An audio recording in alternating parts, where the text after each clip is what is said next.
नमस्कार, आप देख रहे हैं सत्य खबर। जीताराम मांझी ने आखिरकार एनडीए गठबंधन में सीटों को लेकर जारी खींचतान पर प्रतिक्रिया दे दी है। आपको सबसे पहले बता दें, बीते दिनों जीताराम मांझी ने साफ साफ कहा था कि अगर उन्हें 30 सीटें नहीं दी गई तो वो चुनाव ही नहीं लड़ेंगे। उसके बाद जीताराम मांझी ने ये कहा कि चाहे एनडीए में उन्हें कितनी भी सीटें दी जाएं, वो अपने हिसाब से अपनी पसंद की सीटों पर चुनाव लड़ेंगे। लेकिन अब जेपी नड्डा के साथ मुलाकात के बाद जीताराम मांझी के सुर पूरी तरह से बदल चुके हैं। दरअसल आज हिंदुस्तानी आवाम मोर्चा की संसदीय बोर्ड की बैठक थी।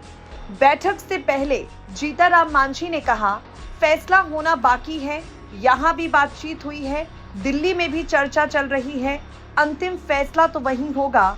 हम एनडीए के साथी दल हैं, हमारे नेता वहां गए हैं, हम भी जाएंगे।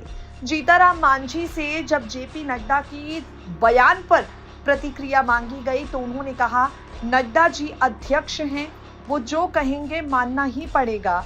अगर उन्होंने कहा है सीट शेयरिंग तय हो गई है तो मान लेना चाहिए कि ऐसा ही है।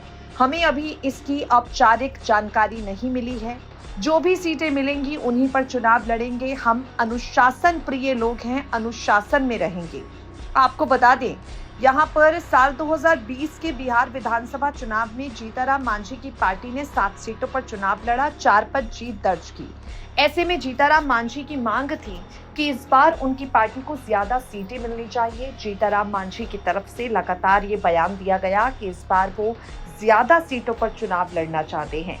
जेपी नड्डा के साथ जीताराम मांझी की मुलाकात हुई और इस मुलाकात के बाद जेपी नड्डा ने मांझी को मना लिया है और एनडीए गठबंधन में बने रहने के लिए जीताराम मांझी यहां पर पूरी तरह से तैयार हो गए हैं। यानी बीजेपी की तरफ से जितनी भी सीटें उन्हें ऑफर की गई हैं वो फिलहाल उन्हीं सीटों पर चुनाव लड़ेंगे।